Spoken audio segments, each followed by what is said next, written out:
नमस्कार। कैसे हैं आप लोग? उम्मीद होगी अच्छे होंगे और आपकी तैयारी भी अच्छी चल रही होगी। आज हम घटना चक्र के प्रश्नों को सॉल्व करेंगे। घटना चक्र का जो पहला चैप्टर इसमें दिया गया है, वर्गीकरण एवं सूक्ष्म जैविकी, क्लासिफिकेशन एंड माइक्रोबायोलॉजी। इसका पीडीएफ आपको टेलीग्राम ग्रुप पे मिल जाएगा, आप वहाँ से पीडीएफ प्राप्त कर सकते हैं। और ये जो प्रश्न दिए गए हैं ये बायोलॉजी के प्रश्न हैं, और बायोलॉजी से रिलेटेड आप कहीं का भी एग्ज़ाम दे रहे हैं, किसी भी स्टेट का दे रहे हैं, वो उसके लिए काफ़ी इम्पोर्टेंट प्रश्न है। जैसे इसमें पहला क्वेश्चन दिया गया है,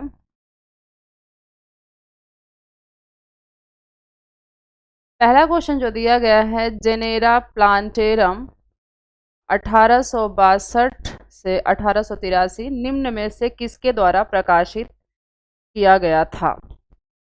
ऑप्शन जो दिए गए हैं, बेंथम एवं हुकर, एंगलर एवं प्रांटल, जॉन हचिंसन, क्रोनकोइस्ट तथा जॉन एवं डब्ल्यू जिमरमैन।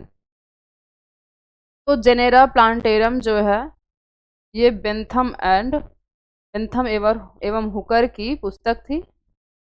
इसका हम एक्सप्लेनेशन देख लेते हैं। इसमें जो एक्सप्लेनेशन दिया गया है, एक्सप्लेनेशन है, जेनेरा प्लांटेरम 1862-1883 नामक पुस्तक बेंथम एवं हुकर द्वारा लिखी गई, जो 3 भागों में प्रकाशित हुई। बेंथम एवं हुकर द्वारा बीजीय पौधों के वर्गीकरण की प्राकृतिक पद्धति प्रस्तुत की गई थी। नेचुरल सिस्टम जो है बेंथम और हुकर ने दिया था। अगला क्वेश्चन यहाँ पे दूसरा उसी से रिलेटेड दिया गया है, जेनेरा प्लांटेरम किसके द्वारा लिखित है? ऑप्शन है लीनियस, हचिंसन, बेंथम और हुकर, इनमें से कोई नहीं। तो सही ऑप्शन हो जाएगा बेंथम एवं हुकर। जिसको हिंदी में नहीं समझ में आ रहा है, नीचे इंग्लिश में लिखा गया है, आप इंग्लिश भी पढ़ सकते हैं। इसका सही जवाब हो जाएगा सी ऑप्शन, बेंथम और हुकर।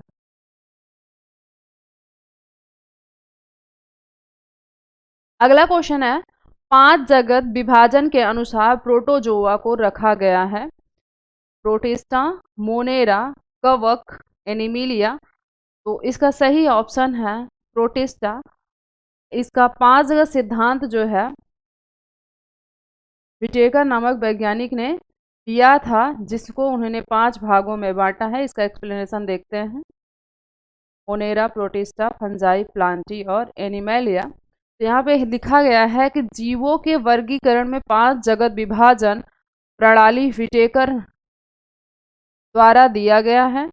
इनके अनुसार समस्त जीवों को 5 जगत यथा मोनेरा, प्रोटिस्टा, कवक, पादप और जंतु में विभाजित किया गया है। प्रोटिस्टा के अंतर्गत एक कोश की यूनिसेलुलर यूकैरियोटिक, एक कोश की सुकेंद्रीय जीव सम्मिलित किए गए हैं। इसमें समस्त कोशिका अंगक उपस्थित होते हैं। जो यूकैरियोटिक होते हैं उसमें सभी सेल ऑर्गेनेल पाए जाते हैं। संघ प्रोटोजोआ के अंतर्गत आने वाले जीव इस जगत में शामिल किए गए हैं। ठीक है, तो अगला क्वेश्चन हम देखते हैं, जाति एवं उपजाति के बीच की कोटि को कहते हैं। ऑप्शन जो दिया गया है, सहोदर जाति, अर्ध जाति, अधिजाति, उपजाति। ऑप्शन है इसमें 4, इसका सही ऑप्शन होगा अर्ध जाति, सेमी स्पीसीज। इंग्लिश भी देख लिया करिएगा, जहाँ पर आपको शुद्ध हिंदी नहीं समझ में आती है वहाँ पे देख लीजिएगा इसकी इंग्लिश क्या होती है। जैसे यहाँ पे border line case between species and sub species are called. तो ऑप्शन है sibling species, semi species, super species and sub species. तो इसका करेक्ट ऑप्शन यहाँ पे बी वाला सही है। इसका एक्सप्लेनेशन देखते हैं। एक्सप्लेनेशन जो दिया गया है, उपजाति जाति के नीचे की श्रेणी को कहते हैं। जाति या स्पीसीज व उपजाति सब स्पीसीज के बीच की श्रेणी को अर्ध जाति, सेमी स्पीसीज कहते हैं। तो ऐसी जातियां जो बाह्य रूप से लगभग समान होती हैं परंतु आपस में जनन नहीं करती, उन्हें सहोदर जाति कहते हैं। ठीक है, अगला क्वेश्चन हम देखते हैं।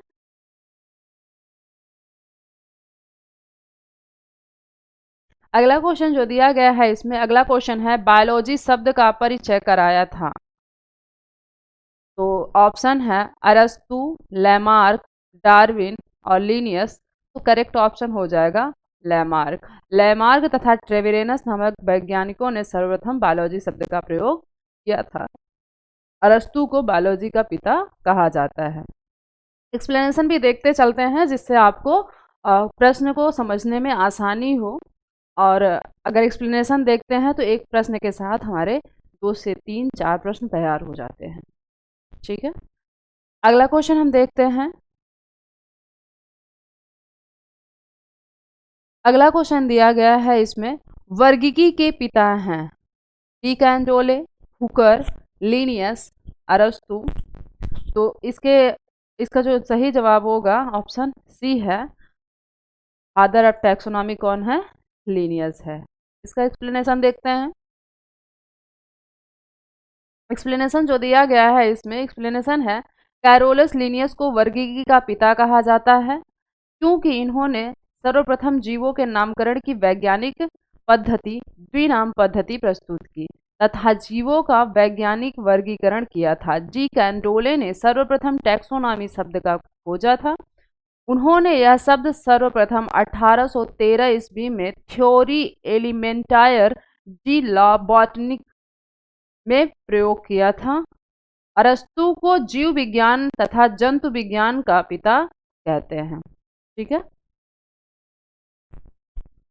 यहाँ पे जो कैरोलस लिनियस हैं, इन्होंने जो द्विनाम पद्धति दिया था उसमें पहला शब्द जीनस हुआ करता है, जीनस, और दूसरा शब्द स्पीसीज, स्पीसीज। ठीक है, अगला कोई प्रश्न देखते हैं। यहाँ पे टैक्सोनॉमी शब्द खोजा गया। टैक्सोनॉमी शब्द किसके द्वारा खोजा गया? ऑप्शन जो है डी कैंटोले द्वारा, थियोफेस्टस द्वारा, प्लिनी द्वारा, लिनियस द्वारा। इसका सही जवाब है डी कैंटोले, डी कैंटोले। यहाँ पे अभी हम पढ़े हैं कि डी कैंटोले ने सर्वप्रथम टैक्सोनॉमी शब्द को खोजा था। ठीक है, अगला है, देखते हैं क्या दिया है इसमें।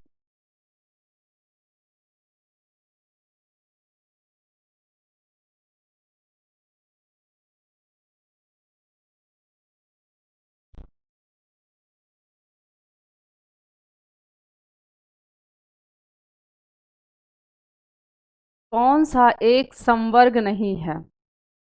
Which is not a category? Option जो है इकोटाइप, प्रजाति, जाति, गण। Ecotype, species, genus, order. ठीक है, तो यहाँ पे जो पहला ऑप्शन है इकोटाइप, ये जो है कैटेगरी नहीं है। बाकी ये प्रजाति, जाति, गण, स्पीसीज, जीनस और ऑर्डर, ये तीनों जो हैं कैटेगरी हैं। इसका एक्सप्लेनेशन देख लेते हैं। जाति, प्रजाति तथा गण वर्गीकरण के संवर्ग हैं जबकि एक विशेष स्थान पर रहने वाले स्थानीय जनसंख्या को इकोटाइप कहते हैं जो कि उस वातावरण में रहने के लिए आनुवंशिक रूप से अनुकूलित होता है। ठीक है, अगला है the families of flowering plants के लेखक कौन हैं? इसमें जो ऑप्शन दिए गए हैं, ऑप्शन है एंगलर, दूसरा है प्रांटल, हचिनसन, ओसवाल्ड टिप्पो। तो इसका करेक्ट ऑप्शन है the family of flowering plant. इसके लेखक जो हैं हचिनसन हैं। एक्सप्लेनेशन देखते हैं। एक्सप्लेनेशन में दिया गया है the family of flowering plant के लेखक जॉन हचिनसन हैं। इन्होंने पौधों के वर्गीकरण के लिए जाति वृत्ति फाइलोजेनिक सिस्टम की जानकारी इसी पुस्तक में दी थी। ठीक है, अगले क्वेश्चन की तरफ हम बढ़ते हैं। अगला क्वेश्चन देखते हैं इसमें क्या दिया गया है।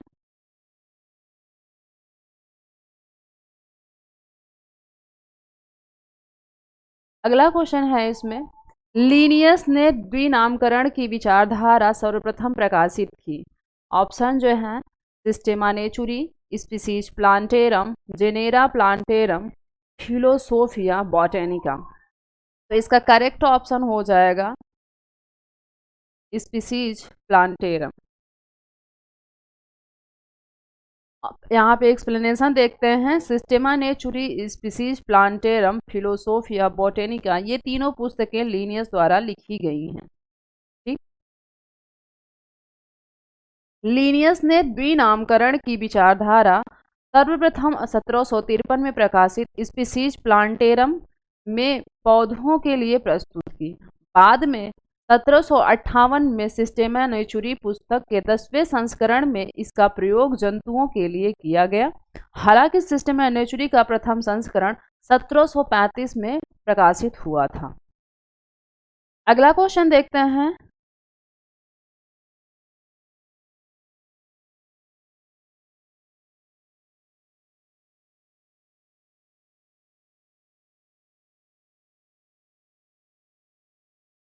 अगला क्वेश्चन इसमें दिया गया है, द्विनाम पद्धति का प्रतिपादन किसने किया? ऑप्शन है लीनियस, डार्विन, लैमार्क, इनमें से कोई नहीं। तो करेक्ट ऑप्शन हो जाएगा लीनियस। द्विनाम पद्धति जो है लीनियस ने दिया था। अब इसके ऊपर ही हम एक्सप्लेनेशन भी देखे हुए हैं। अगला है सोलेनम ट्यूबरोसम का जेनेरिक नाम। तो ऑप्शन है सोलेनम, सोलेनेसी, ट्यूबरोसन, इनमें से कोई नहीं। तो जो सोलेनम ट्यूबरोसम है ये साइंटिफिक नेम है। विनाम पद्धति से अगर हम इसको देखते हैं तो पहला शब्द जीनस होगा, दूसरा स्पीसीज होगा। तो पूछ रहा है जेनेरिक नाम क्या है, तो सोलेनम। ऑप्शन ए सही है। इसका एक्सप्लेनेशन देखते हैं। सोलेनम ट्यूबरोसम आलू का वानस्पतिक नाम है। इसमें जेनेरिक अर्थात जीनस का नाम सोलेनम तथा स्पेसिफिक अर्थात स्पीसीज का नाम ट्यूबरोसम है। अगला देखते हैं।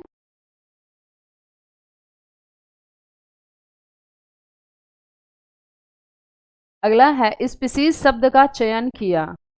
स्पीसीज शब्द, the word species was coined, the word species was coined by, option है John Ray, Mayr, John J Huxley और सी लीनियस ने। तो इसका पहला ऑप्शन जो है जॉन रे ने स्पीसीज शब्द का प्रयोग किया था। इसका एक्सप्लेनेशन देखते हैं। एक्सप्लेनेशन है, स्पीसीज शब्द को सर्वप्रथम जॉन रे ने प्रस्तुत किया। इन्होंने फैमिली तथा जीनस शब्द भी दिया था। इन्होंने स्पीसीज को जनन के आधार पर परिभाषित किया था। मेयर ने स्पीसीज को नए रूप में परिभाषित किया था। ठीक है, मतलब स्पीसीज के अलावा फैमिली और जीनस शब्द का प्रयोग जॉन रे ने किया था। अगला क्वेश्चन जो है, वनस्पति शास्त्र के पिता कौन है? Who is referred as father of botany? Option है Robert Hooke, Theophrastus, Linnaeus, Leeuwenhoek. तो करेक्ट ऑप्शन जो है इसमें बी वाला सही है, थियोफेस्टस। एक्सप्लेनेशन देखते हैं। थियोफेस्टस को वनस्पति शास्त्र का पिता कहा जाता है। अरस्तु को जीव विज्ञान तथा जंतु विज्ञान का पिता कहा जाता है। लीनियस को वर्गीकरण का पिता कहा जाता है। ठीक है, इससे हमारे कई क्वेश्चन तैयार हो गए। जैसे अगर कभी पूछता जीव विज्ञान का पिता या फिर जंतु विज्ञान का पिता, अरस्तु हैं। लीनियस को वर्गीकरण का पिता कहा जाता है। यहाँ पे हमारे 4 क्वेश्चन तैयार हो रहे हैं। अगला क्वेश्चन देखते हैं, इसमें क्या दिया गया है।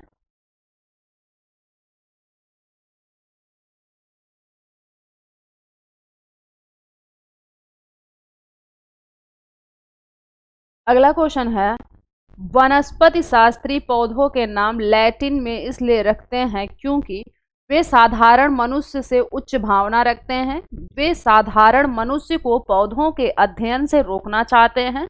वे अन्य वैज्ञानिकों से उच्च भावना रखते हैं। वे ये अंतरराष्ट्रीय समानता रखना चाहते हैं। तो करेक्ट ऑप्शन जो है डी वाला सही है कि वनस्पति शास्त्री जो होते हैं पौधों के नाम लैटिन में इसलिए रखते हैं क्योंकि ये अंतरराष्ट्रीय समानता रखना चाहते हैं। इसका जो एक्सप्लेनेशन है, एक्सप्लेनेशन देखते हैं क्या दिया गया है।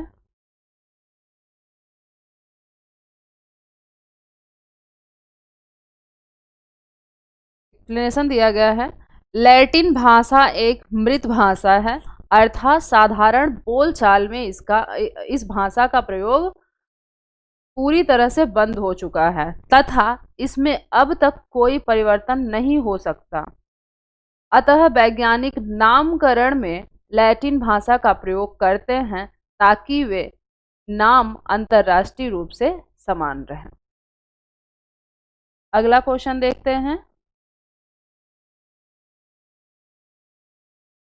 अगला है, एक पादप का वर्णन करते समय लेखक द्वारा पहली बार प्रयोग किया जाने वाला नमूना कहलाता है। The type of specimen used by the author for describing a plant for the first time is known as, option है लैक्टोटाइप, होलोटाइप, नियोटाइप, सिनटाइप। तो करेक्ट ऑप्शन हो जाएगा होलोटाइप। ठीक है, इसका जो एक्सप्लेनेशन है, एक्सप्लेनेशन भी देख लेते हैं। पौधों में हर्बेरियम के नमूनों को संरक्षित किया जाता है जिसका उपयोग नामकरण में होता है। इसके कई प्रकार होते हैं। होलोटाइप का उपयोग लेखक द्वारा पहली बार वर्णन के लिए किया जाता है। अगला क्वेश्चन देखते हैं। अगला क्वेश्चन इसमें दिया गया है, जब जाति का नाम वंश के समान हो तब वह कहलाता है। ऑप्शन है पेसियोनियम, टाटोनिम, होमोनिम, साइनोनिम। ठीक है, तो करेक्ट ऑप्शन हो जाएगा टाटोनिम। जब वंश और जाति, जीनस और स्पीसीज दोनों नामों में प्रत्येक अक्षर समान हो उसे टाटोनिम कहते हैं। अगला क्वेश्चन देखते हैं।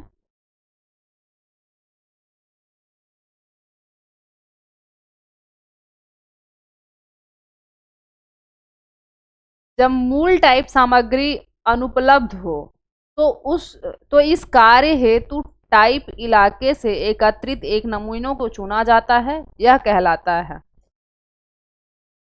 पैराटाइप, सिन टाइप, साइजोटाइप, टोपोटाइप। तो करेक्ट ऑप्शन है बी, सिन टाइप। जब मूल टाइप अर्थात होलोटाइप अनुपलब्ध हो तो लेखक द्वारा उस क्षेत्र में एकत्रित नमूनों में से किसी एक को चुनकर उसका नामकरण कर दिया जाता है जिसे सिनटाइप कहते हैं। ठीक है, अगला क्वेश्चन है।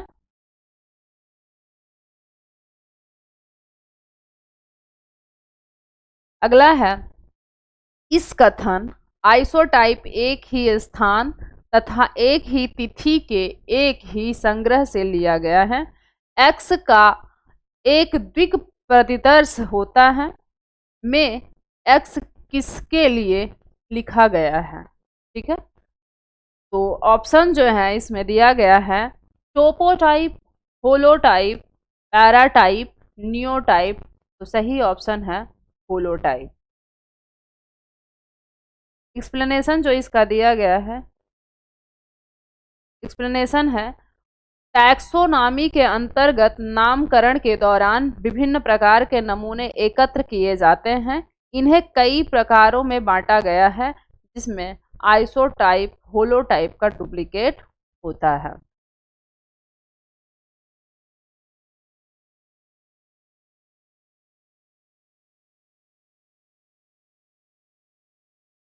20वां क्वेश्चन है इसमें, वर्गीकरण का बेंथम एवं हुकर पद्धति है प्राकृतिक पद्धति, फाइलोजेनेटिक पद्धति, कृत्रिम पद्धति, इनमें से कोई नहीं। तो इसका सही जवाब हो जाएगा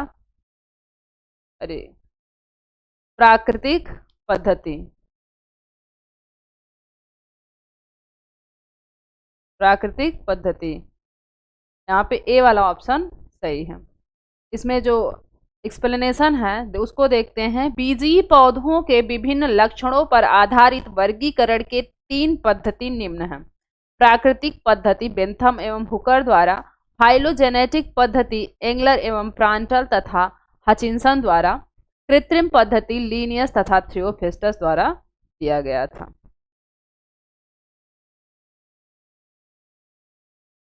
अगला क्वेश्चन देखते हैं इसमें।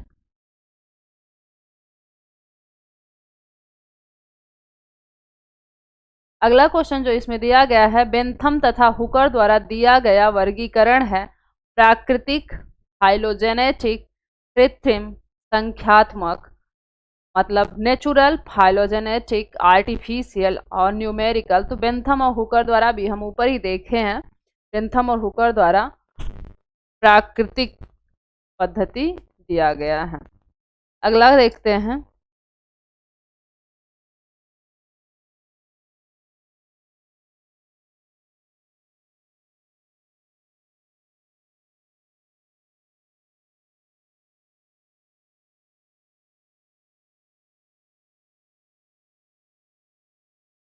यहाँ पे भी 22वां क्वेश्चन जो दिया गया है, बेंथम और, एक सेकेंड थोड़ा सा ऊपर खिसका देते हैं, प्रश्न सही से दिख नहीं रहा। हाँ, बेंथम और हुकर द्वारा प्रस्तावित वर्गीकरण पद्धति कृत्रिम है, संख्यात्मक है, जातिवृत्ति है, प्राकृतिक है। तो फिर से वही रिपीटेड क्वेश्चन ही है, यहाँ पर प्राकृतिक है। अगला है, बेंथम और हुकर की वर्गीकरण पद्धति में कुल कितनी सीरीज हैं? तो ऑप्शन जो है 13, 9, 21, 11। तो यहाँ पर एक सी वाला ऑप्शन सही है, कुल 21 सीरीज है। ठीक, एक्सप्लेनेशन इसका हम देखते हैं।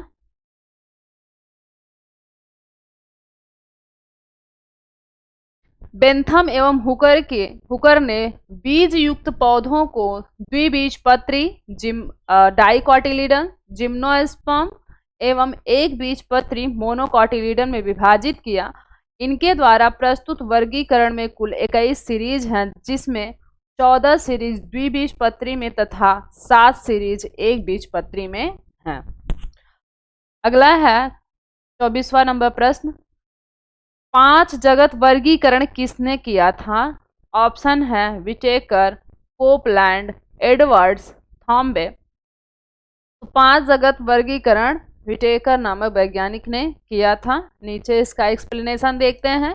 5 जगत वर्गीकरण विटेकर ने 1969 में, 4 जगत वर्गीकरण कोपलैंड ने 1938 में, 3 जगत वर्गीकरण हिकेल ने 1866 में, 2 जगत वर्गीकरण लीनियस ने 1735 में।